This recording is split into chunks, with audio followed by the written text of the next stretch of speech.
John Wilson pétrissait la pâte avec la même application méthodique qu'il mettait autrefois à nettoyer son fusil avant la chasse.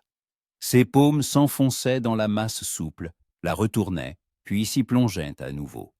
Dehors, la boulangerie donnait sur une journée de semaine ordinaire. Des chevaux renaclaient à l'abreuvoir. Des femmes rentraient du marché avec leurs paniers. Et quelque part, les roues d'une charrette grinçaient. Rien d'exceptionnel. Juste un jour de plus dans cette petite ville à la frontière du Kansas et du Nebraska, où tout le monde se connaissait et où la vie s'écoulait, paisible comme une rivière après la pluie. La boulangerie de John occupait un bâtiment en bois de 2 étages au cœur de la rue principale. Au rez-de-chaussée se trouvait la boutique, avec son long comptoir en bois brut, sa vitrine de pains et de viennoiseries, et son grand fort en briques contre le mur du fond. À l'étage, il avait son logis. Une chambre avec un lit, une table, un fauteuil près de la fenêtre et des étagères de livres. Il n'avait besoin de rien de plus. À 38 ans, il s'était depuis longtemps habitué à la solitude et ne cherchait pas à y remédier. La pâte était presque prête. John en forma une boule lisse, la couvrit d'un linge propre et la plaça près du four tiède pour la laisser lever. Il s'essuya les mains sur son tablier et jeta un œil à l'horloge au-dessus de la porte. 10 heures, 10h30. Bientôt, les habitués arriveraient. Madame Harrison pour ses petits pains de seigle favoris, le vieux Benson pour son pain blanc qu'il trempait dans du lait, car ses dents n'étaient plus ce qu'elles étaient. John les connaissait tous par cœur, savait ce que chacun aimait et à quelle heure il venait. Sa vie était aussi prévisible qu'un lever de soleil. Il était en train de sortir du four une plaque de miche dorée lorsque la porte de la boulangerie s'ouvrit. John se retourna, tenant la plaque brûlante avec d'épaisses moufles, et se figea. Sur le seuil se tenait une femme, mince, vêtue d'une robe grise usée, qui, autrefois, avait dû être convenable, mais qui était maintenant délavée et élimée au coude. Ses cheveux sombres étaient rassemblés en un simple chignon sur sa nuque. Son visage était pâle, avec des pommettes saillantes. De fatigue ou de faim, John ne pouvait le dire. Mais ses yeux, mon Dieu, ses yeux. Bruns, profonds, avec une expression qu'il ne parvenait pas à décrire. Il y lisait de la fierté, du désespoir, et autre chose encore. De la détermination, peut-être. À ses côtés se tenait un garçon de 7 ou 8 ans, vêtu d'un pantalon rapiécé et d'une chemise devenue trop petite pour lui. Ses cheveux blonds partaient dans tous les sens, et son visage affichait la même obstination que celui de sa mère. John posa la plaque sur la table et retira ses moufles. La femme restait sur le seuil, n'osant pas entrer complètement. Le garçon se cramponnait à sa main. « Bonjour !» dit John, s'efforçant de rendre sa voix accueillante. Côte. La femme déglutit. Il la vit rassembler ses forces, lutter contre elle-même. Finalement, elle releva le menton et le regarda droit dans les yeux. « Côte !» dit-elle d'une voix basse mais ferme. « Voici mon fils, Tommy. Nous venons d'emménager. Je suis venu voir si vous n'auriez pas besoin d'aide. Je peux laver les sols, nettoyer le four, faire le ménage. Contre de la nourriture. Pas de l'argent. De la nourriture. » John la regarda et sentit quelque chose se nouer en lui. Elle ne demandait pas l'aumône. Elle offrait son travail. C'était important pour elle. Il le voyait à sa posture, à la tension de ses épaules. Anna Mitchell ne voulait pas de charité. Elle voulait gagner son pain. « Je travaille bien là bien », ajouta-t-elle devant le silence de John. « Je sais aussi faire le pain, si besoin. Et Tommy peut t'aider, il est fort pour son âge. » Le garçon hocha la tête, fixant John de ses yeux gris et sérieux. Il n'y avait aucune insouciance enfantine dans son regard. Tommy en avait trop vu pour son âge, comprit John. « Qu'au-dessus, dit-il enfin, en indiquant un banc contre le mur. « Côte 7. » Hannah hésita. « Côte 8, murmura-t-elle. répondit John. C'était un mensonge. Il avait déjà déjeuné plusieurs heures auparavant. Mais John voyait les mains d'Hannah trembler, la pâleur du garçon. Ils avaient faim, très faim. Hannah hésita de nouveau, mais Tommy la tira par la main. Le garçon regardait que les miches de pain sur le comptoir, comme on contemple un rêve inaccessible. Cotindion accepta-t-elle, Gutagia. Ils s'assirent sur le banc et John se mit au travail.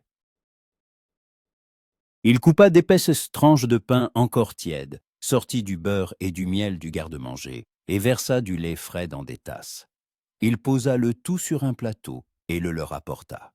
« Kotakta », dit-il simplement. Hannah regarda la nourriture, et John la vit se battre intérieurement. La fierté contre la faim. Finalement, la faim l'emporta, non pour elle-même, mais pour son fils. Elle prit un morceau de pain, le beurra et le tendit à Tommy. « Mange, mon fils, dit-elle doucement, lentement. Le garçon saisit le pain à deux mains et commença à manger. Non pas avec avidité ou hâte, mais docilement, lentement, comme sa mère le lui avait demandé. Mais John le vit avaler chaque bouchée, fermant les yeux de plaisir. Hannah ne prit sa propre tranche qu'une fois que Tommy eut mangé la moitié de la sienne. Elle mangeait par petites bouchées, avec soin, comme si elle s'excusait de même accepter cette nourriture. John retourna à son travail, feignant d'être occupé. Il sortait la fournée suivante du four, disposait les petits pains sur le comptoir, mais du coin de l'œil, il les observait. La façon dont Hannah regardait son fils avec un mélange de tendresse et de douleur. La façon dont Tommy essayait de ne pas montrer à quel point il en voulait encore. La façon dont elle essuyait les miettes sur son menton en lui murmurant quelque chose. Quand ils eurent fini, Hannah se leva et s'approcha du comptoir. Le dos droit, les épaules redressées. Elle ne se permettait pas de se voûter, malgré tout. « Quoi-tu-sais » dit-elle. « Que tu... » John s'essuya les mains sur son tablier et la regarda. Hannah Mitchell, veuve, a enjugé par le fait qu'elle n'avait pas mentionné de mari. Affamée, désespérée, mais pas brisée. Et quelque chose dans cette combinaison toucha son cœur comme rien ne l'avait fait depuis des années. « Cotinaisus » dit-il lentement. « Cotovin ». Ce n'était pas tout à fait vrai non plus. Il se débrouillait très bien seul. Mais maintenant, John voyait clairement comment elle pourrait l'aider. Comment il pourrait travailler côte à côte. Et cette pensée lui parut... « Juste ?» poursuivit-il. Hannah le regarda comme si elle n'en croyait pas ses oreilles. Ses lèvres tremblèrent, et un instant... John crut qu'elle allait pleurer, mais elle se retint. « Côte-toi » demanda-t-elle à voix basse. « Côte-toi » répondit John. « Côte-vingt-fille » Elle se tendit. « Côte-vingt-six » Côte-vingt-six. Hannah resta silencieuse quelques secondes, puis elle hocha lentement la tête. « Côte-vingt-trois » dit-elle. « Côte-vingt-une » Côte-trente répondit John. Côte-trente-neuf Côte-trente-deux dit Hannah fermement. Côte-trente-trois. Elle se tourna vers son fils. Côte-quatre, côte-trente, compléta John. Côte-trente, côte-gastina termina Hannah. Le garçon se leva du banc et s'approcha du comptoir. « Merci, monsieur Wilson, » dit-il sérieusement. « Je travaillerai bien, promis. »« Je n'en doute pas, » sourit John. Après leur départ, il resta longtemps à la fenêtre, les regardant s'éloigner. Hannah marchait dans la rue, la tête haute, tenant Tommy par la main. Sa démarche était devenue un peu plus légère, un peu plus assurée, comme si un poids avait été légèrement allégé de ses épaules. John retourna à son travail, mais ses pensées étaient ailleurs. Il pensait à Hannah Mitchell, à ses yeux pleins de fierté et de douleur, à la façon dont elle se tenait. Malgré tout, à la tendresse avec laquelle elle regardait son fils, Il ne pouvait expliquer ce qui s'était passé. John Wilson avait vécu 38 ans, dont les 15 derniers dans une solitude complète. Après la mort de ses parents, il avait hérité de la boulangerie et s'était consacré à son travail. Les femmes l'intéressaient en peu. Il était trop occupé, trop absorbé par son monde bien réglé de farine, de pâtes et de pain chaud. Il ne cherchait pas l'amour, ne pensait pas à la famille. Ce qu'il avait lui suffisait. Mais aujourd'hui, quand Anna était entrée dans sa boulangerie, quelque chose avait changé. C'était comme si, dans une pièce où une seule bougie brûlait depuis des années, on avait soudainement ouvert une fenêtre, laissant entrer la lumière. Une lumière vive, aveuglante, qui faisait plisser les yeux. John ne savait pas comment nommer cela. Une attirance, un intérêt, quelque chose de plus. Il savait seulement qu'il attendrait demain, 6 heures du matin, avec une impatience qu'il n'avait pas ressentie depuis très longtemps. Le soir, quand le dernier client fut parti et que John ferma la boulangerie, il monta chez lui. Il alluma une lampe, s'assit dans son fauteuil près de la fenêtre avec un livre, mais ne put lire. Ses pensées revenaient à Hannah.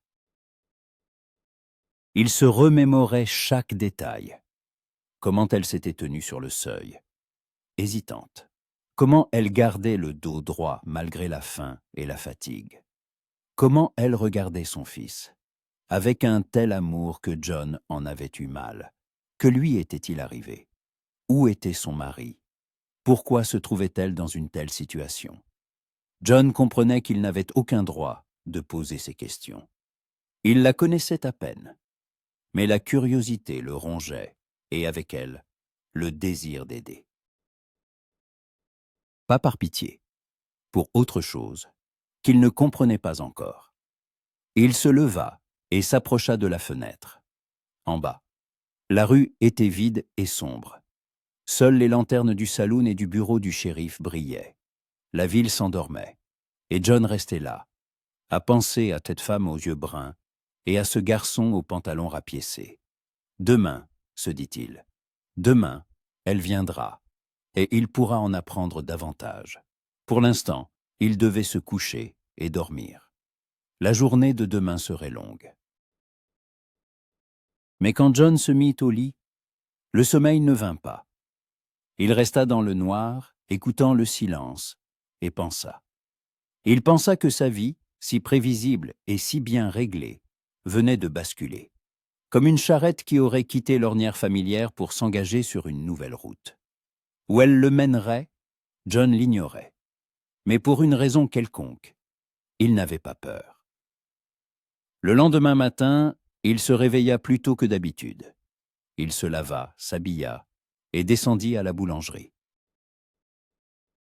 Il alluma le four, pétrit la pâte pour le pain. Il travaillait vite, concentré, mais ses pensées étaient ailleurs.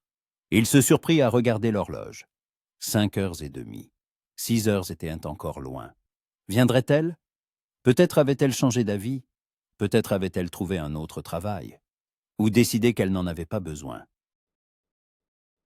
Mais à 6h précises, la porte de la boulangerie s'ouvrit et sur le seuil apparut Anna.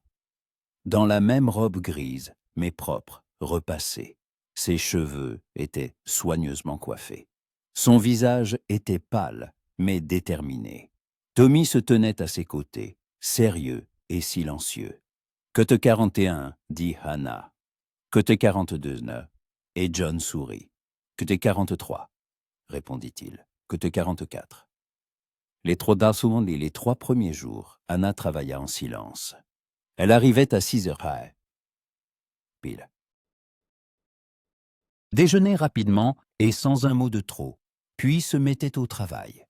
John lui montra où étaient rangés les seaux et les chiffons, où se trouvaient l'entrelait et les balais, comment nettoyer correctement le four sans se brûler. Elle retenait tout du premier coup et travaillait avec une concentration telle que sa vie semblait en dépendre. Peut-être était-ce le cas. John l'observait à la dérobée, tout en pétrissant la pâte ou en disposant les petits pains sur les plaques. Anna se déplaçait dans la boulangerie en silence, presque sans bruit. Elle lavait les sols, époussetait les étagères, nettoyait les vitres de la vitrine. Ses mains étaient habiles, habituées au travail. Elle ne rechignait pas à la tâche, ne se reposait pas sans raison. Elle faisait simplement ce qu'il fallait, et le faisait bien. Tommy non plus ne restait pas inactif. Le garçon livrait le pain aux personnes âgées. John lui avait préparé une liste d'adresses et expliqué comment s'adresser à chacun. Tommy hochait la tête sérieusement, mémorisait, et partait avec un panier rempli de miches fraîches. Il revenait une quarantaine de minutes plus tard, reposait le panier et demandait ce qu'il y avait d'autre à faire. John lui trouvait du travail. Balayer le poche, apporter du bois pour le four, ranger les sacs de farine dans le garde-manger. Au bout du 3e jour, John comprit qu'il ne pouvait plus continuer ainsi. Non pas parce qu'il travaillait en mal, au contraire. Hannah et Tommy s'étaient révélés être les meilleurs assistants qu'il aurait pu imaginer. Mais le silence et entre-hâte devenaient pesants. Ils travaillaient côte à côte pendant des heures, et John ne savait presque rien d'Hannah, à part son nom. Et cela le tourmentait. Le vendredi soir, alors que le dernier client était parti et qu'Hannah s'apprêtait à partir avec Tommy, John l'arrêta à la porte. « Côté 45, dit-il. »« Côté 46, Hannah se retourna. La méfiance se lisait sur son visage. « Côté Kétartir, demanda-t-elle à voix basse. « Côté 48, côté Cathy. » Répondit John précipitamment. « Côté 50. » Hannah hocha la tête sans hésiter. « Côte 51. Côté 52, poursuivit John, sentant une gêne lui serrer la gorge. « Côte 53. » Hannah se figea, puis elle secoua lentement la tête. « Côte 54. Côte 55. Côte 56. » L'interrompit-elle, et sa voix avait la même fermeté que le premier jour. « Je ne veux pas de votre pitié. Vous avez déjà fait plus pour nous que vous ne le deviez. Vous nous avez donné du travail. Vous nous nourrissez chaque jour. C'est assez. Je n'ai pas besoin de plus. » John la regarda et comprit qu'il était inutile de discuter. La fierté d'Hannah n'était pas feinte. Elle refusait sincèrement d'accepter ce qu'elle considérait comme immérité. Et cela l'admirait et le peinait à la fois. « D'accord, consentit-il, comme vous voudrez. Mais demain, après le travail, j'aimerais que vous restiez pour le dîner. Je préparerai quelque chose, et nous mangerons ensemble. Ce n'est pas une aumône, juste un remerciement pour votre aide. » Hannah hésita. John vit la lutte sur son visage. Finalement, elle hocha la tête. « D'accord, merci. » Après leur départ, John retourna à la boulangerie et commença à se préparer pour le lendemain. Il pétrit plus de pâtes que d'habitude. Il vérifia ses réserves de farine et de levure. Mais ses pensées étaient ailleurs. Il pensait que demain, pour la première fois, ils mangeraient ensemble. Pas à la hâte, pas debout près du comptoir, mais normalement, à table. Peut-être qu'alors, Hannah se détendrait un peu. Peut-être qu'il parlerait, et qu'il apprendrait enfin quelque chose sur elle. Le samedi commença dans l'obscurité. John descendit à la boulangerie à 4h30, alluma le four et se mit au travail. Quand Hannah et Tommy arrivèrent à 5h, il avait déjà sorti la première fournée de miches et pétrissé la pâte pour la suivante. Kwoto Saint-Aïan salua Hannah. « Madame Kwoto Saint-Aïan, répondit John. Kwoto Saint-Aïan, il leur avait préparé des œufs au bacon, coupé du pain frais. Versé du lait. Hannah le remercia doucement et se mit à manger. John remarqua qu'elle mangeait un peu moins. Maintenant que la faim s'était estompée, elle pouvait se permettre de ne pas se jeter sur la nourriture. Tommy aussi avait meilleure mine. Ses joues étaient en plus roses, ses yeux plus vifs. Après le déjeuner, ils se mirent au travail.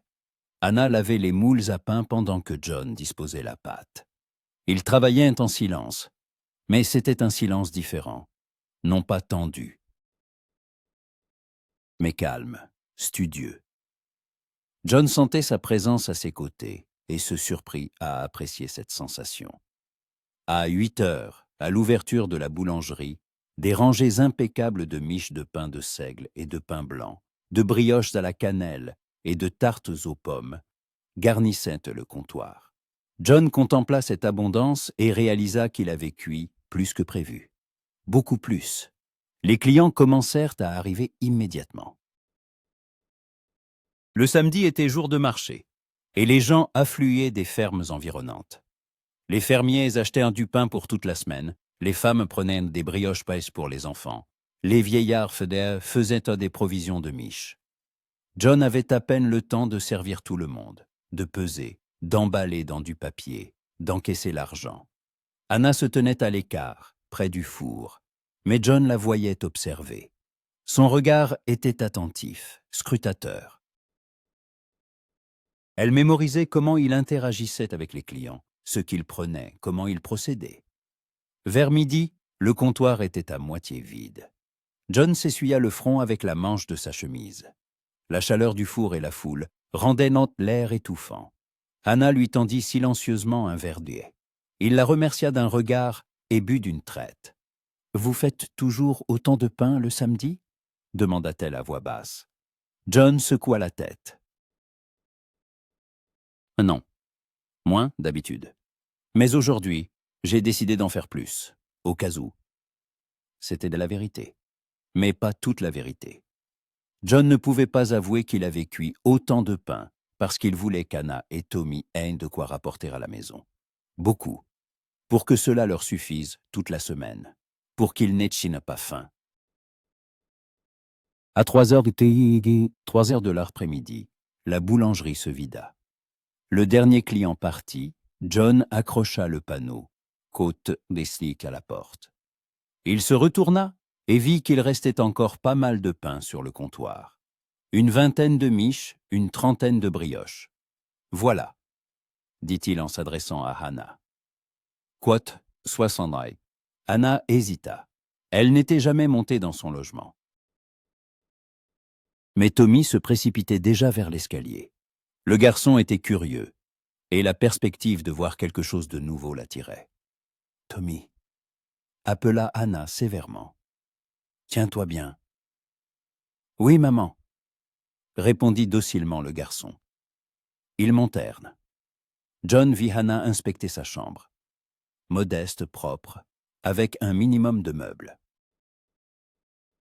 Son regard s'attarda sur les étagères de livres. « Côte 72 » demanda-t-elle, surprise. « Côte 63 » répondit John en sortant des assiettes du placard. « Côte 75. Côte 65. » admit honnêtement Hannah. « Côte 106. » Côte 70, expliqua John en disposant la nourriture sur la table. « Côte 68. » Et il se tut, surpris de sa propre franchise. D'habitude, John ne parlait pas de ces choses. Mais avec Anna, les mots venaient d'eux-mêmes. Ils s'assirent à table. John avait préparé un repas simple. Du bœuf en ragoût avec des pommes de terre, du pain, du beurre, des pommes en dessert. Anna regarda son assiette et hésita. « Quelque chose ne va pas ?» demanda John. « Non, c'est juste. C'est trop, » dit-elle doucement. « Vous n'auriez pas dû. »« Je le voulais, » répondit simplement John. « Mangez, je vous en prie. Vous l'avez gagné par votre travail honnête. » Tommy dévorait déjà ses pommes de terre, et Anna, avec un soupir, prit sa fourchette. Ils mangèrent un temps silence au début. Puis John se décida à parler. « Vous êtes ici depuis longtemps ?» demanda-t-il prudemment. « Dans notre ville ?» Anna leva les yeux vers lui. « 2 semaines, » répondit-elle. « Nous venons du Missouri. Là-bas, il était devenu impossible de rester. » Elle se tut et John n'insista pas. Mais 1 minute plus tard, elle poursuivit d'elle-même, comme si elle avait besoin de le dire. « Mon mari était mort il y a 1 an. Il travaillait à la scierie. Un accident. » Sa voix était neutre, mais John y entendait une douleur profonde, non apaisée. « Après sa mort, j'ai essayé de rester. J'ai travaillé comme blanchisseuse. Mais l'argent ne suffisait pas. Le propriétaire de la maison que nous louions a commencé à exiger un loyer que je ne pouvais pas payer. Et puis il a commencé à proposer d'autres moyens de paiement. Elle se tut, et John sentit un froid l'envahir. Il comprenait de quoi elle parlait, et une rage sourde monta en lui. Kotaïd continua Hannah à voix basse. Kotanemersin. Elle leva les yeux vers lui, et John y vit tout, la peur, l'espoir, le désespoir et la gratitude. « Merci, monsieur Wilson, dit-elle doucement. Vous nous avez sauvés. Sans vous, je ne sais pas ce que nous aurions fait. » John déglutit. Il aurait voulu dire quelque chose d'important, de juste. Mais les mots s'en mêlaient, et il se contenta de secouer la tête. « Vous ne me devez rien, » dit-il d'une voix rauque. Quoth Caroniens. Hannah esquissa un faible sourire. Pour la première fois depuis des jours, John voyait son sourire. Et quelque chose en lui bascula. C'était un sourire fatigué, prudent, mais sincère. « Merci quand même, » répéta-t-elle. Après le dîner, John descendit et commença à emballer le pain restant. Hannah l'observa en silence. « Coton 97, dit-il en désignant les miches et les brioches. « Quoto cotonata, protesta Hannah. « Quota handakine, dit John fermement. « Quoto fiakias, Hannah hésita, puis hocha la tête. John l'aida à tout ranger dans un grand panier. Tommy prit le panier, bien qu'il fût lourd pour lui, et John vit la fierté du garçon à pouvoir aider sa mère. Alors qu'ils partaient, John les raccompagna à la porte. Hannah se retourna sur le seuil. « À lundi, dit-elle doucement. « À lundi, répondit John. Il les regarda s'éloigner dans la rue. Hannah portait une partie de la charge, aidant son fils. Ils marchaient lentement, mais le dos droit. John retourna dans la boulangerie et s'adossa à la porte. Il ferma les yeux et prit une profonde inspiration. Son cœur battait plus vite que d'habitude. Il ressentait une sensation étrange, inhabituelle dans sa poitrine, chaude, expansive, presque douloureuse. Il était amoureux. John Wilson, qui avait vécu seul pendant 15 ans sans penser aux femmes, était tombé amoureux d'Hannah Mitchell au premier regard. Et plus il la connaissait, plus ce sentiment grandissait. Mais il ne pouvait pas le lui dire. Pas maintenant. Elle commençait à peine à se remettre de tout ce qu'elle avait traversé. Elle avait besoin de temps pour se sentir en sécurité, pour cesser d'avoir peur. John ne voulait pas l'effrayer, ne voulait pas qu'elle pense qu'il était comme cet homme du Missouri. Alors il attendrait. Il serait simplement là. Il ferait du pain, beaucoup de pain, pour qu'elle et Tommy aient toujours de quoi manger. Il lui donnerait du travail, du respect, de la sécurité. Et peut-être qu'un jour, elle le regarderait non pas comme un employeur, mais comme un homme. Peut-être. John ouvrit les yeux et se mit à nettoyer la boulangerie. Le travail l'aidait à ne pas penser. Mais même en lavant le comptoir, en essuyant le four, en balayant la farine, ses pensées revenaient à Hannah, à sa voix douce, à ses yeux fatigués, à son sourire rare. Et au lendemain, quand il la reverrait. Un mois s'écoula sans qu'on s'en aperçoive. Septembre laissa place à octobre, et l'air se rafraîchit. Le matin, une fine couche de givre se déposait sur les fenêtres de la boulangerie, et le souffle se transformait en un nuage blanc. John allumait le four plus tôt que d'habitude, pour qu'il fasse chaud à l'arrivée d'Hannah et de Tommy. Ils avaient trouvé leur rythme. Hannah arrivait à 6 heures, déjeunait avec son fils, puis travaillait jusqu'à 3 heures de l'après-midi.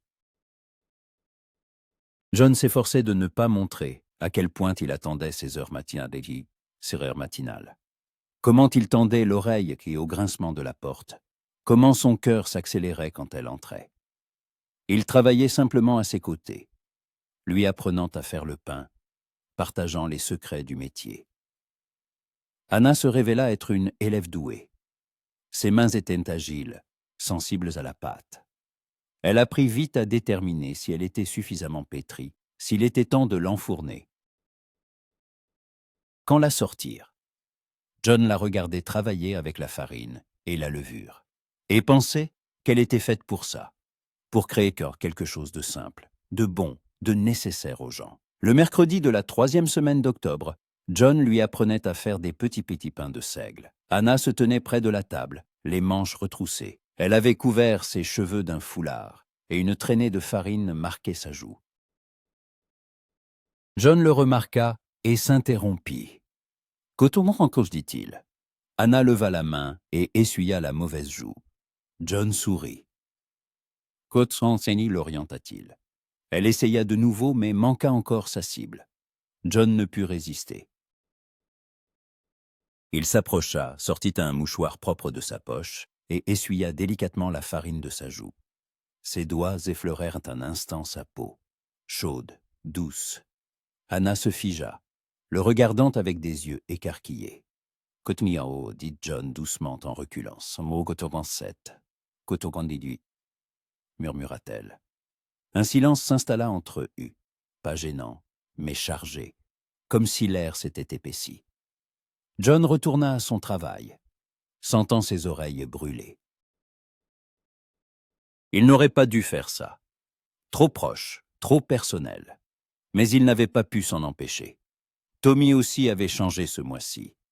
Le garçon s'était fortifié, avait pris du poids et souriait plus souvent. Et il s'était attaché à John. C'était visible. Il posait des questions sur le pain, sur le four, sur la ville. John répondait patiemment, en détail, et voyait Hannah écouter leur conversation en retrait. Son visage arborait une expression que John ne parvenait pas à définir. De la gratitude, du soulagement ou autre chose? Un jour, Tommy demanda « Monsieur Wilson, pourquoi vivez-vous seul? Vous n'avez pas de femme ?» Anna se retourna brusquement. « Tommy !» dit-elle sévèrement. « C'est impoli. On ne pose pas ce genre de questions. »« Ce n'est rien, » la rassura John. Il regarda le garçon. « Non, Tommy, je n'ai pas de femme. Je n'ai jamais été marié. »« Pourquoi ?» demanda Tommy avec une franchise enfantine. « Vous êtes gentil et vous faites du bon pain. » John rit, bien qu'il sentît une pointe de douleur. « Cotimansia » répondit-il. « Cotimandisser. » Tommy réfléchit. « Côte 118 inemo » dit-il doucement. « Côte 119. » John regarda Hannah. Elle leur tournait le dos, mais ses épaules s'étaient raidies.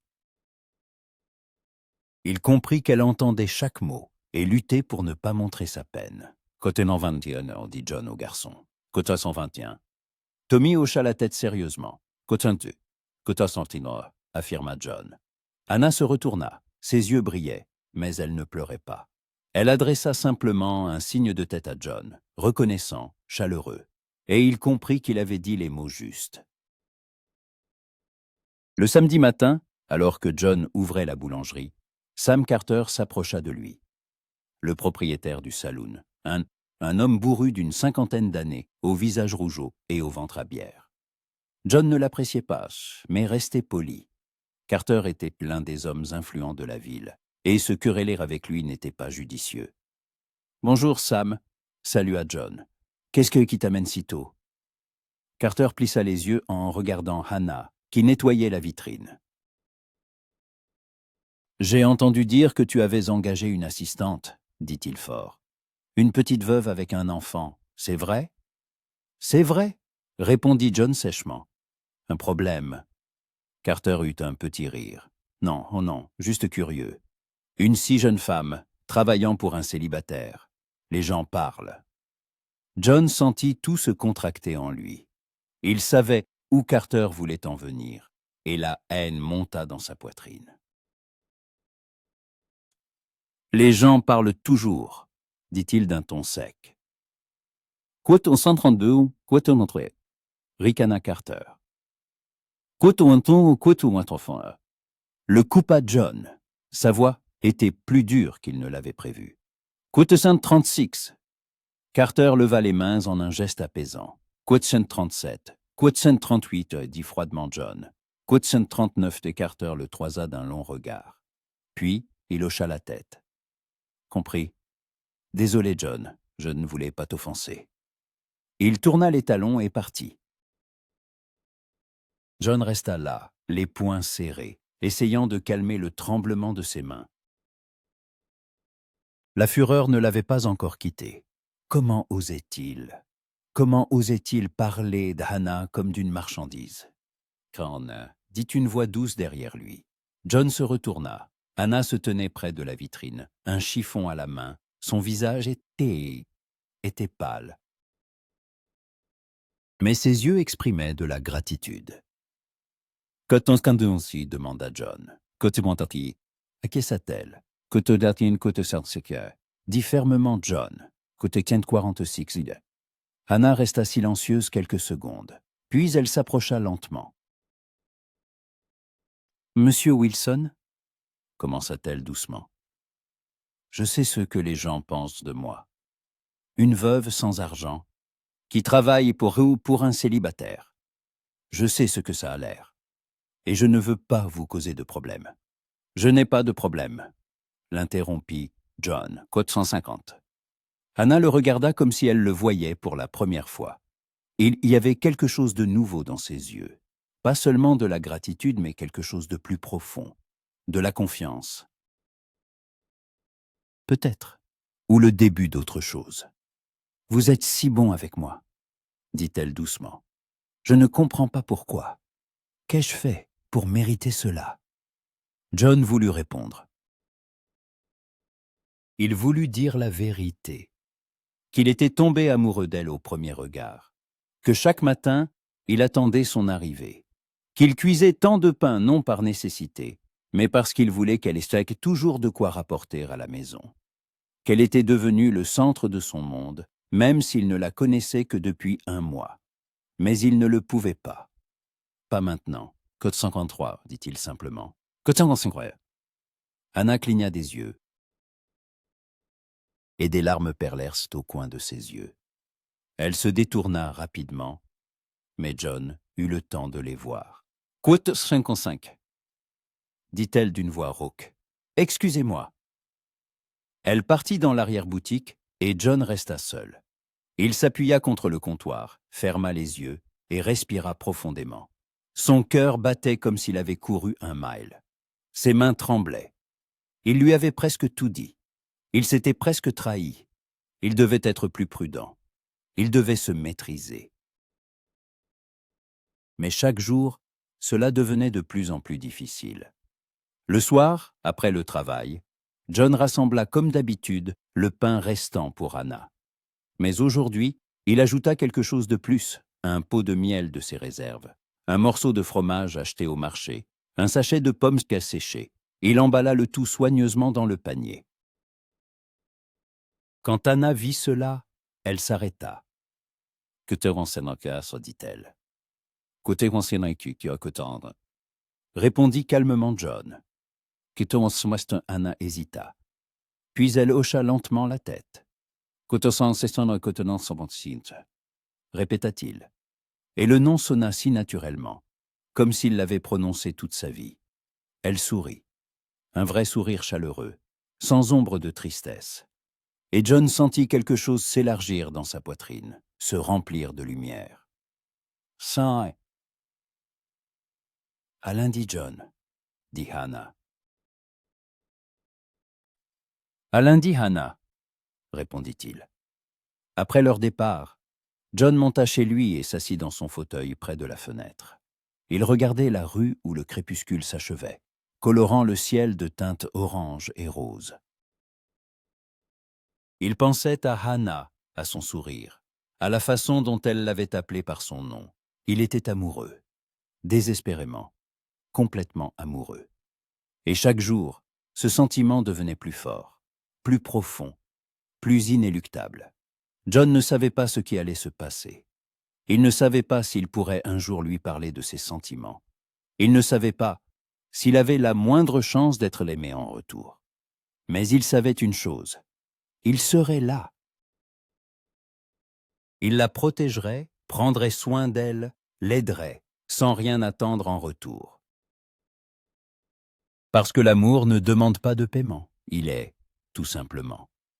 Et John Wilson avait donné son cœur à Hannah Mitchell dès le premier jour où elle avait franchi le seuil de sa boulangerie, affamée et désespérée, mais pas brisée. Il le lui avait donné entièrement, sans réserve. Et il ne le regrettait pas une seule seconde. En bas, dans la boulangerie, flottait une odeur de pain frais et de cannelle. Le four refroidissait en crépitant. Dehors, la nuit tombait, silencieuse et fraîche. Et John était assis dans son fauteuil, pensant au lendemain, au fait que demain, il reverrait Hannah. Et cela suffisait pour qu'il se sente heureux. Novembre arrive avec ses vents froids et sa première neige. John se réveillait désormais dans l'obscurité totale, descendait à la boulangerie et allumait le four, écoutant le vent hurler dehors. La ville se préparait pour l'hiver. Les fermiers faisaient des provisions, les femmes cousaient des vêtements chauds, les hommes réparaient les toits et calfeutraient les murs. John remarqua qu'Anna venait maintenant avec un vieux châle qui la réchauffait à peine. Sa robe était toujours la même, grise, délavée, bien que propre. Tommy portait une veste devenue trop petite. Les manches étaient courtes et les boutons fermaient à peine. Cela inquiétait John. Les hivers ici étaient rudes, et il savait qu'avec de tels vêtements, il gèlerait. Mais comment aider sans blesser la fierté d'Anna? Elle acceptait déjà difficilement la nourriture qu'il lui donnait. S'il lui proposait des vêtements directement, elle refuserait. Il fallait trouver autre chose.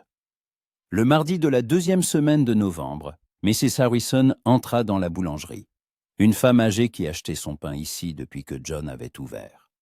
Elle était gentille mais curieuse, et John savait que par elle, toute nouvelle se répandait dans la ville en une journée. Cote 165. Salua-t-elle en balayant la boulangerie du regard. Son regard s'arrêta sur Hannah, qui disposait les brioches sur le comptoir. « Oh, c'est donc votre assistante dont tout le monde parle. » John se tendit, mais répondit poliment. « Oui, c'est Hannah Mitchell. Elle travaille avec moi depuis 2 mois. » « Madame. » Harrison s'approcha, examinant Hannah avec un intérêt non dissimulé. « Coton sens, dit-elle. Coton sens, ça. » Hannah rougit légèrement, mais continua son travail sans lever les yeux. « Coton sens, acquiesça John.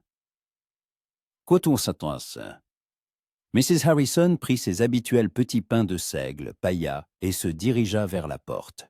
Mais sur le seuil, elle se retourna. Coton sens. John comprit l'allusion. Mrs. Harrison savait pour Tommy, savait que le garçon avait besoin de vêtements. Mais elle était assez délicate pour ne pas en parler directement. « Merci, » répondit-il. « C'est très aimable de votre part. Apportez-les, s'il vous plaît, après. On verra. » Quand elle fut partie, Hannah leva les yeux vers lui. « Elle parlait de Tommy ?» dit-elle doucement. « N'est-ce pas ?» John ne mentit pas. « Oui, Mrs. Harrison est une femme bonne. Elle veut t'aider. » Hannah pinça les lèvres. John la voyait se battre intérieurement, la fierté contre la nécessité. « Je ne veux pas être l'objet de la pitié de toute la ville, » dit-elle finalement. « Ce n'est pas de la pitié, » objecta John. « C'est de l'aide. C'est comme ça ici. Les gens s'entraident. Surtout en hiver, si quelqu'un a quelque chose en trop, il le partage. C'est normal. » Hannah resta silencieuse, puis elle hocha lentement la tête. « D'accord. Mais je paierai. Dites à Mrs. Harrison que je paierai pour les vêtements, en travail ou d'une autre manière. » Je le lui dirai, promit John, bien qu'il sût que Mrs. Harrison n'accepterait rien.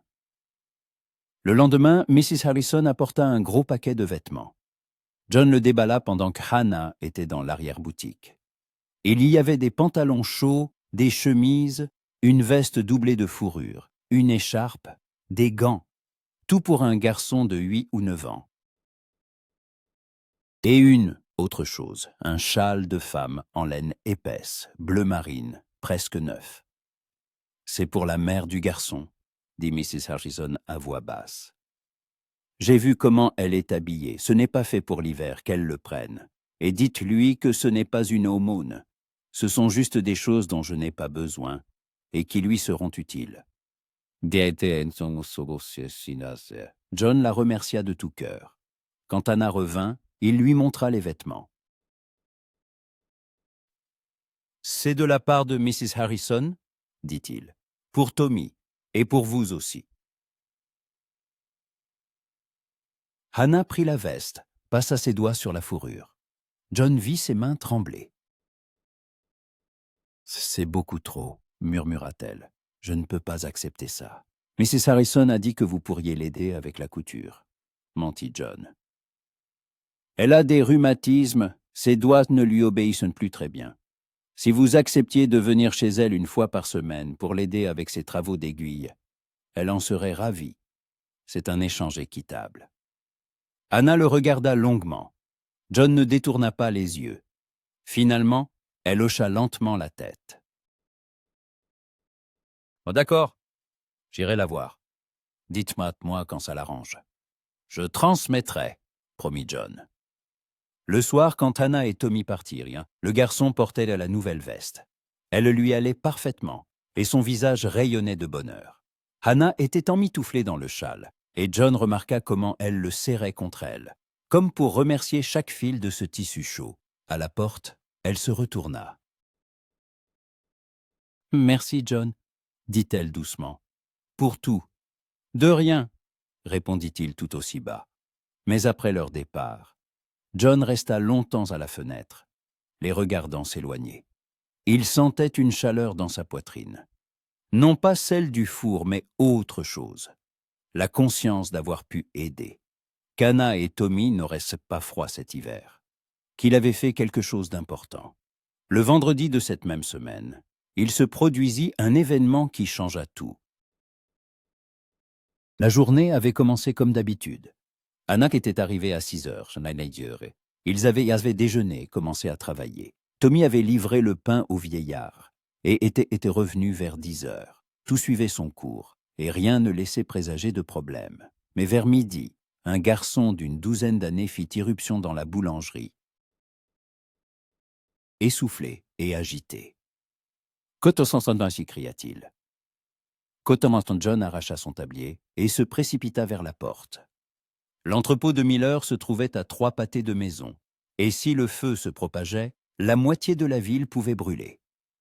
Les maisons en bois étaient serrées, les unes contre les autres, et le vent était fort ce jour-là. « Anna, fermez la boulangerie et rentrez chez vous !» lança-t-il en courant. « Prenez Tommy et partez. Si le feu vient par ici, ne revenez pas. Mettez-vous à l'abri. » Il n'attendit pas de réponse, sortit dans la rue et courut vers l'entrepôt. De loin, on voyait déjà une colonne de fumée noire monter dans le ciel. Les gens accouraient de toutes parts, avec des seaux, des couvertures, des pelles, tout ce qui pouvait aider. Les 3 heures qui suivirent furent un brouillard pour John. Il n'y avait que le travail, transporter de l'eau chaude du puits, arroser le feu, étouffer les flammes avec des couvertures, démonter les planches en feu. La fumée dévorait les yeux, la chaleur brûlait le visage, ses mains se couvraient de cloques à cause des seaux brûlants. Mais ils travaillaient, tous ensemble, sans s'arrêter. Vers 3 heures de l'après-midi, l'incendie fut maîtrisé. L'entrepôt avait à moitié brûlé, mais le feu ne s'était pas propagé aux bâtiments voisins. Les gens s'effondraient sur le sol, épuisés, couverts de suie, mais vivants. John était assis par terre, le dos contre un mur, essayant de reprendre son souffle. Ses poumons brûlaient à cause de la fumée. Ses mains tremblaient de fatigue. Il ferma les yeux, et c'est alors qu'il entendit une voix familière. « John !» Il ouvrit les yeux et vit Hannah, Elle courait vers lui, un paquet à la main. Son visage était pâle, inquiet. « Tu es blessé ?» demanda-t-elle en tombant à genoux à côté de lui. « Montre tes mains. » John regarda ses paumes. Elles étaient rouges, couvertes de cloques, et la peau avait éclaté par endroits. Il n'avait même pas remarqué quand c'était arrivé. « Tout va bien, » dit-il d'une voix rauque. « Quote de spectacle, quote de snainsi, » répéta Hannah avec une brusquerie inattendue. Coton 6. Elle défit le paquet. Il contenait des linges propres, un pot de pommade, des bandages. Hannah prit sa main et commença à traiter délicatement les brûlures. Ses gestes étaient doux mais assurés. John la regarda et réalisa soudain qu'elle pleurait. « Hannah, » dit-il doucement, « tu pleures. Pourquoi ?» Elle ne leva pas les yeux, continuant de bander sa main. « Parce que j'ai eu peur, » murmura-t-elle. « Quand j'ai vu la fumée, j'ai pensé que tu pourrais mourir. Et j'ai eu peur, si peur, John. » Son cœur manqua un battement. Il la regardait, sa tête inclinée, les larmes qui tombaient sur les bandages, et ne pouvait prononcer un mot. « Je ne sais pas ce que nous ferions sans toi, » continua Hannah à voix basse. « Tu as tant fait pour nous.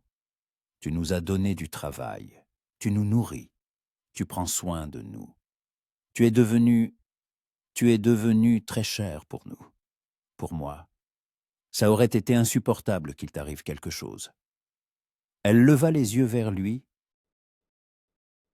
et Johnny vit ce qu'il cherchait depuis des mois.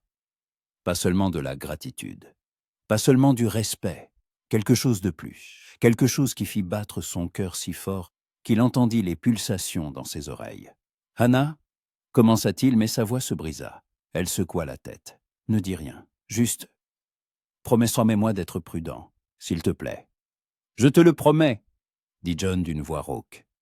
Elle finit de bander ses mains et l'aida à se relever. John se sentait faible, mais quand Hannah le prit par le bras pour le soutenir, il sentit un regain de force. « Viens ça, » dit-elle. « Je te ramène à la maison.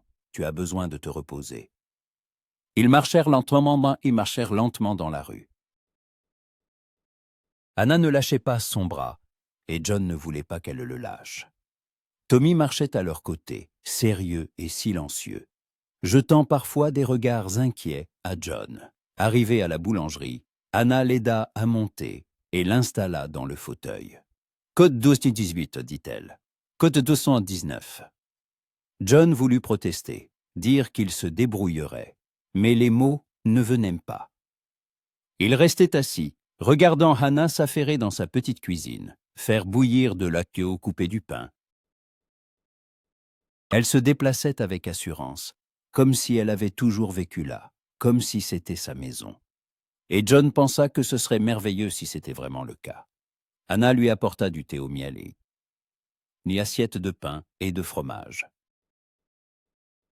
Elle s'assit en face de lui, le regardant manger. « Quote the vin » dit John. « Quote répondit simplement Hannah. « Quote » John posa sa tasse sur la table et la regarda. « Quote nu canesi » demanda-t-il doucement. « Quote Vincent » Hannah se tut. Elle baissa les yeux sur ses mains jointes, sur ses genoux. John la vit rassembler ses pensées, chercher ses mots. « Quote 220 » dit-elle enfin. « Quote 227 » Elle leva les yeux vers lui, et il y avait une telle franchise, une telle sincérité que John eut du mal à respirer. « Que t'as-t-il » murmura-t-elle. « Que de dollars » Elle se tut sans finir sa phrase. Mais John entendit tout ce qu'elle n'avait pas dit, et dans sa poitrine, quelque chose explosa. Joie, espoir, peur, tout à la fois. « Coton sornant » dit-il d'une voix rauque, « je dois te dire quelque chose. J'aurais dû le dire il y a longtemps, mais j'avais peur.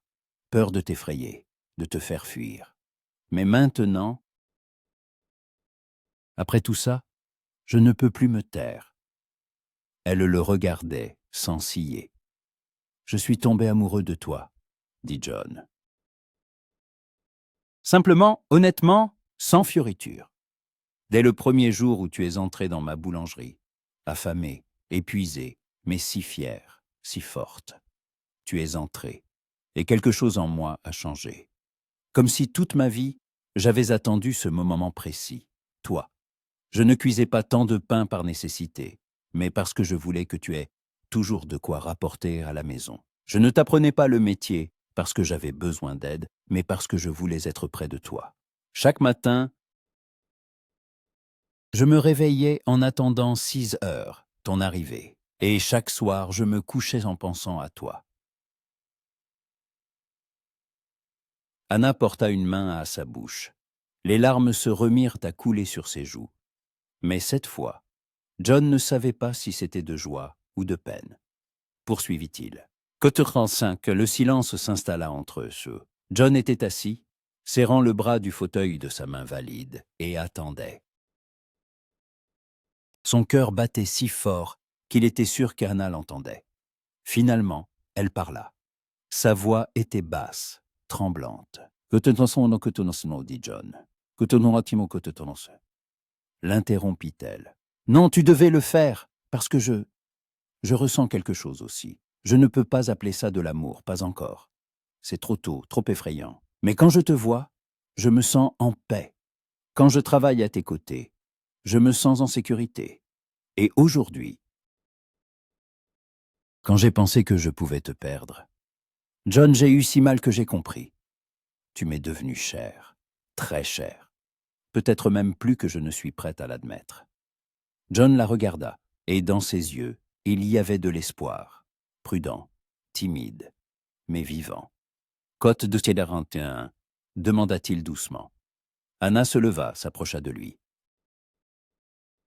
Elle s'assit sur le bras du fauteuil et prit sa main bandée entre les siennes. Côte au 542, te dit-elle. Côte notlina côte. Répondit John sans hésiter. Côte. Anna sourit à travers ses larmes et appuya doucement son front contre son épaule. John ferma les yeux, sentant sa chaleur, sa proximité. Sa poitrine était si pleine de bonheur qu'il crut qu'il allait exploser. Ils restèrent ainsi longtemps, sans un mot. Dehors, la journée de novembre s'achevait. Et les premiers flocons de neige commençaient à tomber, silencieux et légers, comme une promesse d'espoir. Après cette soirée, quelque chose changea entre eux. Pas d'un coup, pas brusquement, plutôt comme une rivière qui change lentement de cours. Anna continuait d'arriver à 6 heures, de travailler avec la même ardeur, de prendre le pain le soir. Mais désormais, il y avait un autre silence entre eux. Non pas tendu ni formel, mais rempli de quelque chose de non dit, mais compris par tous les deux. John se surprenait à remarquer chaque détail. La façon dont Hannah remettait une mèche de cheveux rebelles, dont elle souriait, quand Tommy racontait quelque chose de drôle, dont elle fronçait les sourcils en se concentrant sur le pétrissage. Il mémorisait tout, comme s'il craignait que ces moments ne disparaissent tant s'il ne les retenait pas dans sa mémoire. Anna aussi le regardait différemment. John sentait son regard sur lui quand il sortait le pain du four ou parlait aux clients. Parfois, leurs yeux se croisaient, et elle ne détournait pas le regard immédiatement, comme avant. Elle le fixait quelques secondes, et dans ce regard, il y avait quelque chose de chaleureux, de confiant. Ils ne parlèrent pas de cette soirée, de l'aveu, des sentiments. Les mots avaient été dits, et maintenant, il fallait simplement continuer à vivre, et en laissant ce qui existait entre eux grandir à son propre rythme. Décembre amena des froids intenses. Le matin, les fenêtres de la boulangerie se couvraient de motifs de givre, et le souffle se transformait en nuages blancs, même à l'intérieur, jusqu'à ce que John ait bien chauffé le four. Il commença à arriver encore plus tôt, à 4h30, pour qu'il fasse chaud à l'arrivée d'Anna. Un matin, au milieu du mois, Anna arriva le visage enflé. John le remarqua immédiatement. Sa joue droite était gonflée, et elle bougeait avec précaution, comme si quelque chose lui faisait mal. « Que tenez, Katrango » demanda-t-il en s'approchant. « Tu es blessé » Anna secoua la tête négativement. Mais John vit qu'elle mentait. « Que te dit-elle doucement. « Que te que 251 demanda John. « Que te 251, que te 252. » Répéta-t-il doucement mais fermement. Elle ouvrit la bouche à contre-cœur. Et John vit une gencive enflée au fond. La dent nécessitait clairement des soins, un traitement ou une extraction. « Que te 103, dit-il. « Que te 103. » Anna se détourna. « Que te dit-elle à voix basse. « Que te 103. » John sentit sa poitrine se serrer. Il savait qu'elle n'avait pas d'argent. Il la payait délibérément en nourriture parce qu'elle refusait l'argent. Mais maintenant, cette fierté se retournait contre elle. « Je paierai, » dit-il. « Non, Hannah. Non, John. » Elle se tourna vers lui et ses yeux avaient cette même fermeté qu'il connaissait depuis le premier jour. Côte 261. Côte 262. Demanda John, et sa voix avait une dureté inhabituelle. Côte 263. Elle le regardait obstinément, et John vit qu'il était inutile de discuter. Il fallait une autre approche. « D'accord, » dit-il lentement. « Tu ne veux pas prendre d'argent, ne le prends pas. Mais tu peux le rembourser en travail. Je paierai le dentiste maintenant, et tu viendras le dimanche m'aider à faire le pain pour l'église. Gratuitement, jusqu'à ce que tu aies remboursé ta dette. C'est juste. » Hannah hésita. John la vit peser le pour et le contre, chercher un piège. Mais la logique était irréfutable. C'était un échange honnête, pas une aumône. « Côte du 11 centimes 6 » demanda-t-elle enfin. John calcula mentalement. Le dentiste prenait environ 2 $ pour une extraction. Au tarif horaire habituel. Côte 267, dit-il. Côte à côte 268. En réalité, c'était bien moins que le coût de la visite. Mais Hannah ne connaissait pas les prix exacts. Elle hocha lentement la tête. « D'accord, j'accepte. » John l'accompagna lui-même chez le dentiste. Le docteur Harvey les reçut immédiatement, examina la dent et secoua la tête. « Côté d'Ossin, dit-il. » L'intervention dura 20 minutes. John attendit dehors, écoutant les bruits étouffés provenant du cabinet. Quand Hannah sortit, son visage était pâle, mais soulagé. Elle avait la joue remplie de coton et ne pouvait pas parler. « Ça va mieux ?» demanda John. Elle hocha la tête et une lueur de gratitude brilla dans ses yeux. Il la ramena à la boulangerie, l'installa sur le banc et lui apporta de l'eau fraîche. « Repose-toi, dit-il. Aujourd'hui, je me débrouillerai seul. Tommy peut m'aider. » Hannah tenta de protester, mais il secoua la tête. « Ne discute pas. Le docteur a dit que tu devais te reposer quelques heures. Reste simplement assise ici, au chaud. » Elle obéit. Elle resta assise sur le banc, enveloppée dans son châle, regardant John travailler. Tommy s'agitait à ses côtés, aidant comme il le pouvait. Le garçon prenait ses responsabilités au sérieux. Et John pensa plus d'une fois qu'il deviendrait un homme bon. Vers midi, Hannah se sentit mieux. Le coton avait été retiré, et elle pouvait parler. Bien que prudemment. « Côte 276, » dit-elle doucement. « Côte 257, côte 208, » répondit John. « Côte 279. » Hannah le regarda longuement. « Côte Gotan, » dit-elle. « Côte Toine. » John ne savait que répondre. Il ne savait pas lui mentir. « Côte Kondan, » dit-il honnêtement. « Côte Dotaïch. » Hannah se leva, s'approcha de lui. Ils se tenaient près du comptoir, très proches, et John sentait la chaleur qui émanait d'elle. « Côte de » demanda-t-elle doucement. « Côte 85. » Il la regarda dans les yeux, brun, profond, plein de sincérité, et comprit qu'il devait répondre la vérité. « Parce que quand je te regarde, je ne vois pas une veuve qui a besoin d'aide, » dit-il lentement. « Je vois une femme forte qui a traversé l'enfer sans se briser. Je vois une mère prête à tout pour son enfant. Je vois une personne qui mérite le bonheur, la gentillesse, l'attention, et si je peux te donner ne serait-ce qu'une partie de cela, alors pourquoi pas? Ce n'est pas un sacrifice, Hannah, c'est simplement ce que je veux faire, pour toi. » Ses lèvres tremblèrent. Elle tendit la main et toucha sa joue. Un contact léger, presque impalpable. « Je ne te mérite pas, » murmura-t-elle. « Si, tu me mérites, » dit fermement John. Plus que tout. Ils restèrent ainsi quelques instants, sans se quitter des yeux. Puis Hannah recula lentement, et le moment passa. Mais quelque chose entre eux avait encore changé. C'était devenu plus proche, plus chaleureux, plus réel. Noël approchait. La ville commença à se préparer pour les fêtes. Des couronnes de sapins apparurent dans les rues, des bougies s'allumèrent aux fenêtres. Et à l'église, la chorale de Noël répétait.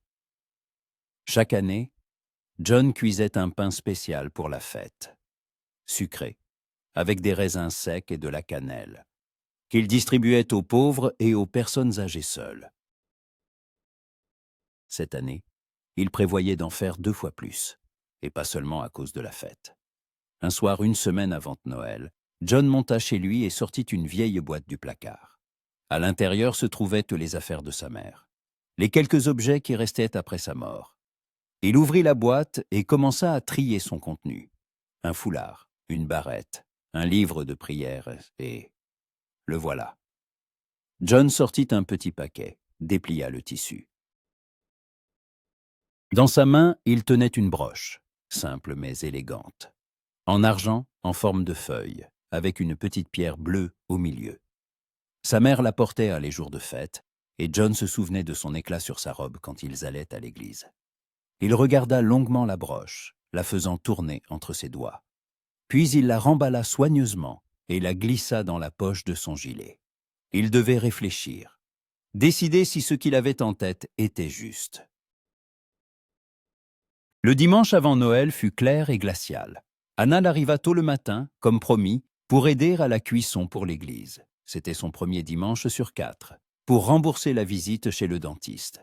Ils travaillèrent en silence, dans la quiétude agréable du petit matin. John pétrissait la pâte, et Hannah formait les pains et les disposait sur les plaques. Tommy dormait encore.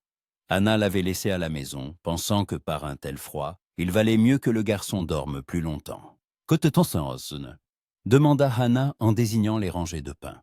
« Côte-ton trasu, répondit John. « Côte-ton Hannah sourit. « Côte-ton John. « Côte 297. » Hannah se tut, se concentrant sur son travail. Un peu plus tard, elle reprit la parole, à voix basse. Côte 298. John s'arrêta. Une boule de pâte à la main. Il la regarda et sa poitrine se serra de tendresse. « Je suis heureux d'avoir pu aider, » dit-il simplement. Ils continuèrent à travailler. Vers midi, plus de 100 pains étaient prêts, parfumés, dorés, magnifiques. John les emballa dans des paniers et ils les portèrent ensemble à l'église. Le père Michael les accueillit à l'entrée, souriant. « John, Hannah, que Dieu vous bénisse, » dit-il chaleureusement. « Quelle générosité! Ces pains apporteront beaucoup de joie aux nécessiteux. »« Ce n'est pas seulement de ma part, » dit John. « Hannah a aidé à la cuisson. Sans elle, je n'y serais pas arrivé. » Le père Michael regarda Hannah avec approbation. « Excellent travail, ma fille. Le Seigneur voit tes bonnes actions. » Hannah fut embarrassée, mais hocha la tête avec reconnaissance. En sortant de l'église, John remarqua qu'il neigeait. De gros flocons tombaient lentement, recouvrant le sol d'un manteau blanc. Hannah s'arrêta, leva le visage vers le ciel et ferma les yeux, attrapant les flocons avec ses cils. « J'aime la neige, » dit-elle doucement. « C'est si pur, si silencieux. Quand il neige, le monde semble meilleur. » John la regardait.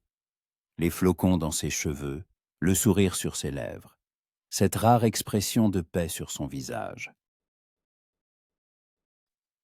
Et il comprit qu'il ne pouvait plus attendre. Il devait le faire maintenant, avant de perdre son courage. « Côte 307, dit-il. Côte 307. » Elle ouvrit les yeux, le regardant avec surprise. Côte 309. John sortit le paquet de sa poche et le lui tendit. Côté 310, dit-il. Côté 311.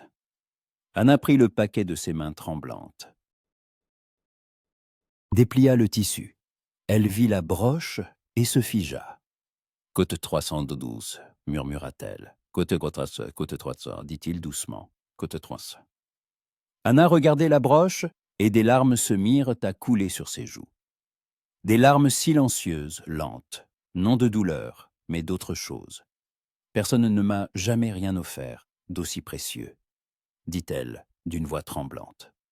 Côte 300. John s'approcha, prit délicatement ses mains dans les siennes. Parce que tu es devenue la personne la plus importante de ma vie, dit-il honnêtement. Et parce que quand je pense à l'avenir, je t'y vois. Toi et Tommy. Je nous vois travailler ensemble, vivre ensemble, construire quelque chose de vrai. Je ne te presse pas, Anna. Je sais que tu as besoin de temps, mais je veux que tu saches à quel point mes intentions sont sérieuses. Cette broche est un symbole. Le symbole que je te donne, non seulement mon amour, mais aussi ma vie, tout ce que j'ai. Anna le regardait à travers ses larmes. Puis lentement, très lentement, elle se pencha en avant et appuya son front contre sa poitrine.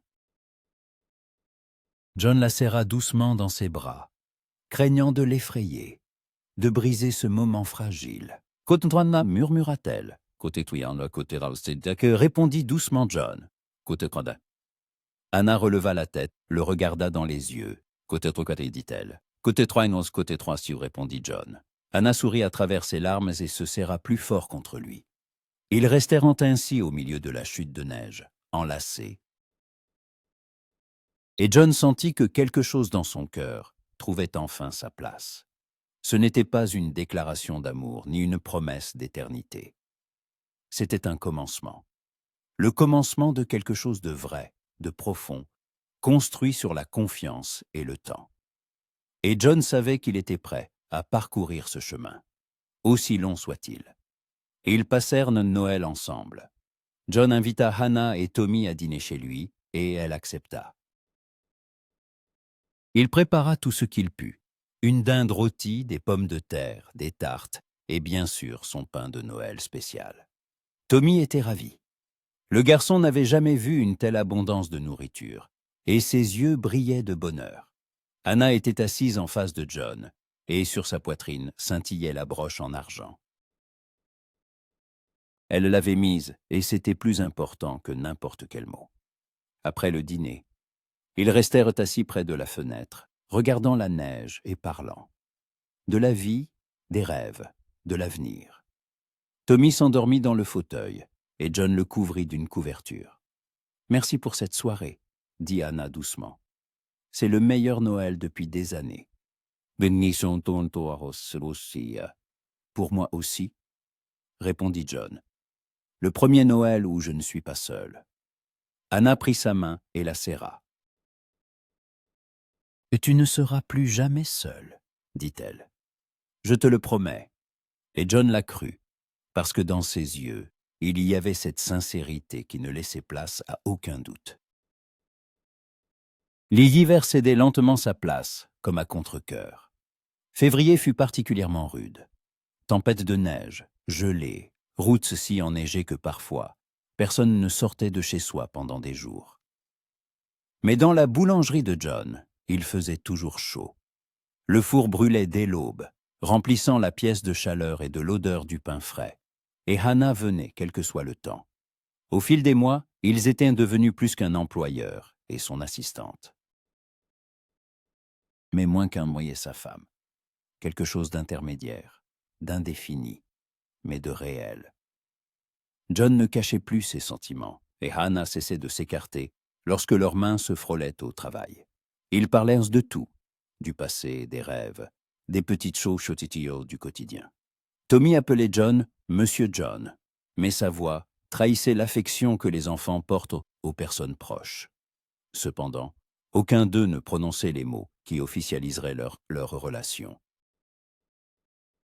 Anno avait encore peur. John le voyait dans ses yeux lorsque la conversation portait sur l'avenir. Elle portait toujours le deuil dans son âme, bien qu'elle ait abandonné sa robe noire depuis longtemps. Et John attendait patiemment, sachant qu'il ne fallait pas la brusquer. Certaines blessures mettent des années à guérir. Le changement arriva de manière inattendue, début mars, lorsque la neige commença à fondre et que l'air sentit le printemps. John descendit dans la boulangerie avant l'aube, comme d'habitude. Mais cette fois, il découvrit qu'Anna était déjà là. Elle était assise sur le banc près du four, emmitouflée dans son châle, et regardait que le feu, la douce lumière des flammes, éclairait son visage, et John remarqua des traces de larmes sur ses joues. « Qu'est-ce appela-t-il doucement en s'approchant. « Que s'est-il passé? Pourquoi es-tu venu si tôt ?» Elle leva les yeux vers lui. Et il y avait tant de douleur que le cœur de John se serra. « Ça fait 1 an aujourd'hui, » murmura-t-elle. « Exactement 1 an que mon mari est mort. Je n'arrivais pas à dormir, je suis restée éveillée à penser à lui, à l'homme qu'il était, à l'amour que je lui portais, et à ce que je ressens maintenant. » John s'assit à côté d'elle, sans la toucher, lui laissant son espace. « Parle-moi de lui, » demanda-t-il doucement. « Si tu le veux. » Hannah esquissa un faible sourire à travers ses larmes.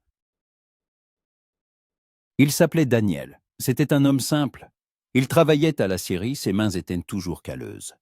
Mais il était bon, très bon. Il aimait Tommy à la folie, jouait avec lui tous les soirs après le travail, même s'il était si fatigué qu'il tenait à peine debout. Il aimait chanter, mal, faux, mais avec un tel enthousiasme que je ne pouvais m'empêcher de rire. Et il m'aimait, vraiment, de tout son cœur. Sa voix tremblait, mais elle continua.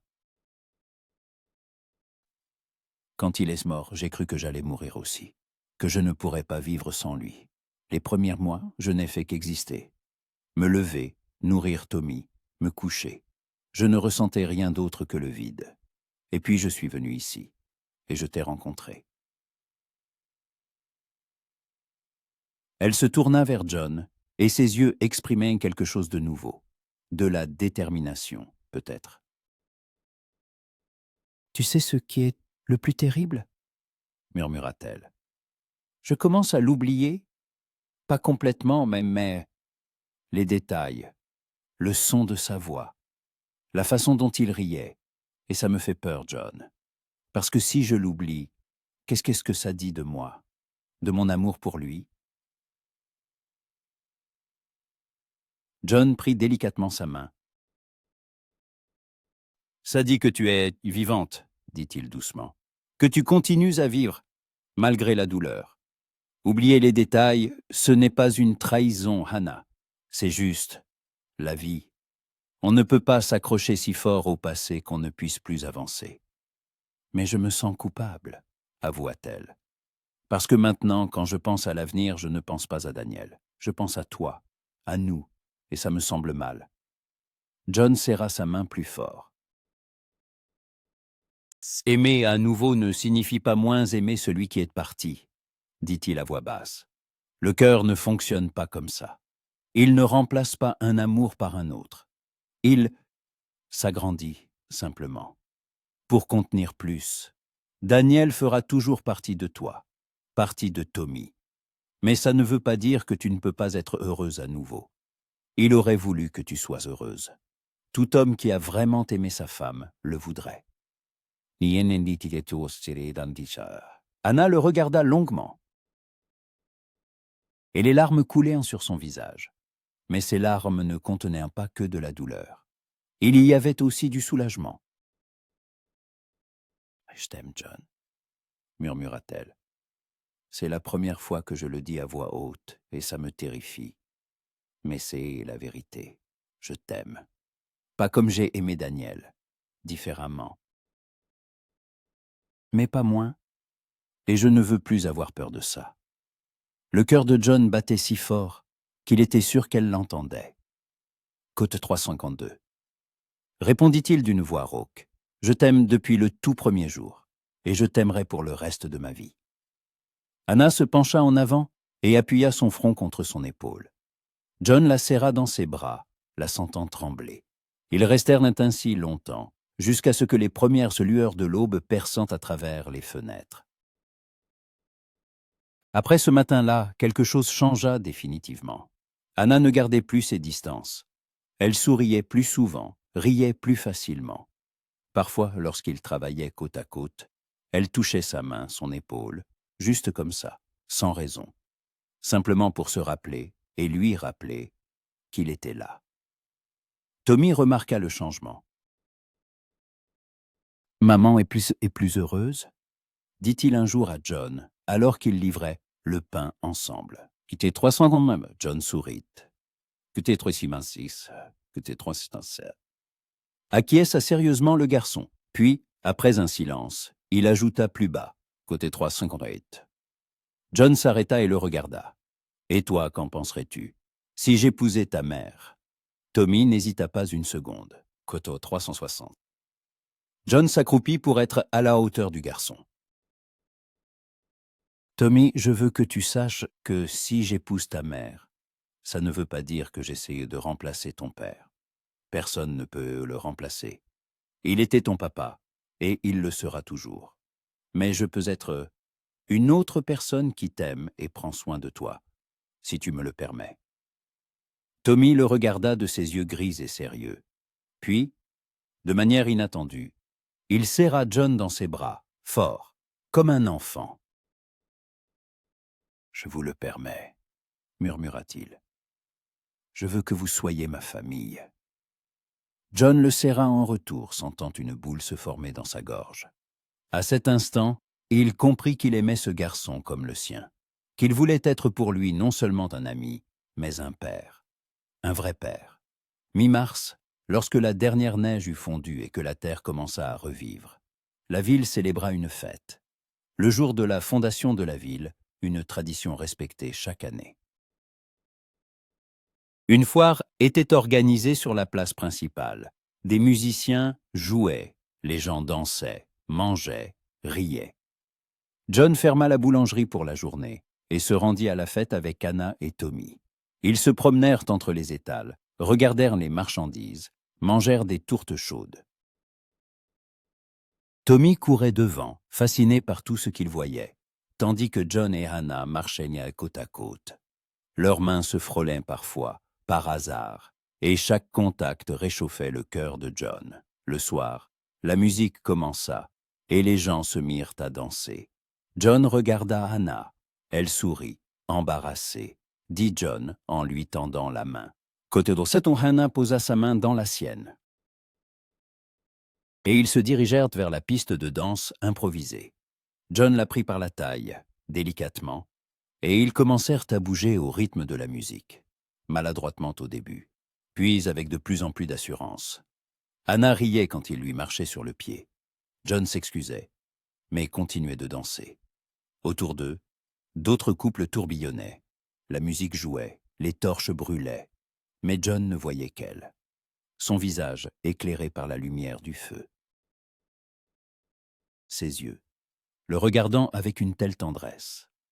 Son sourire, qui était devenu pour lui la chose la plus précieuse au monde. Quand la musique s'arrêta, ils restèrent immobiles, sans se séparer. Ils se tenaient par la main, incapables de se détacher l'un de l'autre. Côte 368, dit doucement John. Côte 369, côte 370, demanda-t-elle tout aussi bas. John la regarda, et les morceaux qu'il avait gardés si longtemps en lui jaillirent enfin. Je veux que chaque soirée se termine ainsi, que tu sois à mes côtés, pas seulement comme une assistante, pas seulement comme une amie. Je veux me réveiller près de toi chaque matin, je veux élever Tommy avec toi, je veux vieillir en te tenant la main. Épouse-moi, Anna, s'il te plaît. Il y avait du monde autour d'eux, mais à cet instant, ils auraient pu être seuls au monde. Hannah le regardait, et des larmes brillaient dans ses yeux. Mais elle souriait. « Que de 362, dit-elle simplement. Côté 363, et John l'attira à lui et l'embrassa, pour la première fois en public, sans se cacher, sans gêne. Des applaudissements et des acclamations retentirent autour d'eux, mais ils les entendirent à peine. Quand le baiser prit fin, Hannah se blottit contre lui, et John la serra fort, sentant le bonheur l'envahir complètement. « Côte 300, lui, murmura-t-elle à l'oreille. Peur d'aimer à nouveau, de faire confiance à nouveau. Mais tu m'as appris que l'amour n'est pas une faiblesse, c'est une force. Et je suis prête à être forte avec toi. » Ensemble, répéta John en l'embrassant sur le sommet de la tête. Côte 37, le mariage eut lieu en avril. Lorsque la terre se couvrit de ses premières fleurs et que les arbres se parèrent de feuilles. Une cérémonie modeste dans la petite église, avec seulement les plus proches. Mrs. Harrison pleurait de joie. Tommy se tenait à côté de John, sérieux et fier. John lui avait demandé d'être son témoin, et Tommy avait pris cela comme le plus grand des honneurs. Hannah portait une simple robe blanche qu'elle avait cousue elle-même avec l'aide de Madame Harrison. Ses cheveux étaient relevés en un chignon soigné, et sur sa poitrine, la broche en argent, le cadeau de John. Elle était belle, sereine, heureuse. Lorsque le père Michael prononça les paroles du rite et que John lui passa l'anneau au doigt, Hannah lui sourit d'une manière qui lui coupa le souffle. Dans ce sourire, il n'y avait aucune peur, seulement de l'amour, de la confiance et de l'espoir. Que de trois tout dit solennellement le père Michael. John se pencha vers Hannah et leurs lèvres se rencontrèrent dans un tendre baiser. Des applaudissements retentirent, mais ils n'entendirent que les battements de leur cœur, à l'unisson, en rythme, ensemble. La cérémonie fut suivie d'une petite réception directement à la boulangerie. John avait dressé la table, les voisins avaient apporté des plats, et Mrs. Harrison avait fait un gâteau. Les gens mangeaient, buvaient, félicitaient les jeunes mariés. Tommy courait entre les tables, heureux et excité. Le soir, quand les invités furent partis, John et Hannah se retrouvèrent seuls. Tommy dormait dans sa nouvelle chambre à l'étage. John avait spécialement aménagé un espace pour que le garçon ait son propre coin. Ils étaient assis près de la fenêtre, se tenant la main, et regardaient dès la rue où le crépuscule s'achevait. « Es-tu heureuse » demanda John doucement. Hannah se tourna vers lui, et ses yeux brillaient d'une lueur qu'il n'avait jamais vue auparavant. La paix, la certitude, l'amour. « Heureuse, répondit-elle, pour la première fois depuis longtemps, vraiment heureuse. » John porta sa main à ses lèvres et embrassa ses doigts. « Je promets de tout faire pour que tu le restes, » dit-il. « Chaque jour, toute ma vie. »« Je sais, » sourit Hannah. « C'est pour ça que je t'ai épousée. » Elle se leva et le tira par la main. « Viens, mon mari, » dit-elle doucement, et sa voix avait une nouvelle inflexion, une espièglerie que John n'avait jamais entendue. John se leva, la prit par la taille et l'embrassa, longuement, profondément, avec la promesse de tout ce qui allait suivre. Dehors, la nuit de printemps tombait, chaude et pleine d'espoir. Dans la boulangerie flottait une odeur de bonheur, de pain et de foyer. Un vrai foyer qu'ils avaient construit ensemble. Les années passèrent. La boulangerie prospéra. Tommy grandit, devenant un jeune homme. John l'adopta officiellement, et le garçon commença à l'appeler papa. Timidement d'abord, puis avec de plus en plus d'assurance. John et Hannah eurent d'autres enfants, une fille, puis un autre garçon. La maison se remplit de rires, de bruit, de vie.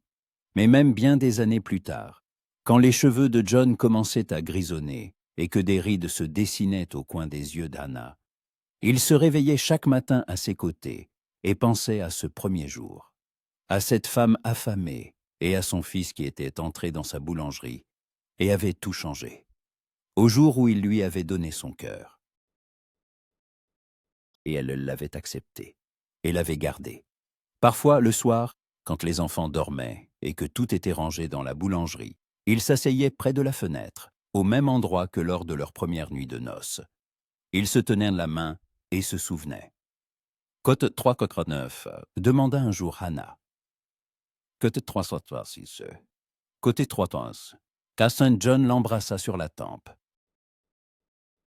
Ce n'était pas difficile, t'aimer est la chose la plus facile que j'ai jamais faite. Hannah se blottit contre lui. Et la meilleure chose qui me soit arrivée, c'est d'avoir eu assez faim pour franchir le seuil de ta boulangerie. Sans la faim, je serais passé mon chemin, par fierté. Alors je suis reconnaissant à la fin, sourit John, et à ta fierté qui t'a mis à moi et non à quelqu'un d'autre. Ils se turèrent, savourant le silence et leur proximité. En bas, dans la boulangerie, flottait l'odeur du pain du lendemain. John avait déjà préparé la pâte, elle le levait près du four tiède. Et en haut, dans leur petite maison au-dessus de la boulangerie, il y avait l'amour. Un amour vrai, durement gagné, éprouvé par le temps. John Wilson avait donné son cœur à Hannah Mitchell dès le premier jour où elle avait franchi le seuil de sa boulangerie. Affamée, désespérée, mais pas brisée. Et elle lui avait donné le sien, lentement, prudemment, en surmontant sa peur. Ils s'étaient trouvés dans un monde où il était facile de se perdre. Et ils avaient construit quelque chose de magnifique, avec de la farine, de la levure, du temps et de l'amour, avec de la patience, de la confiance et de l'espoir, avec le pain qu'il cuisait pour elle chaque jour, et avec le cœur qu'il lui avait donné sans condition, pour toujours.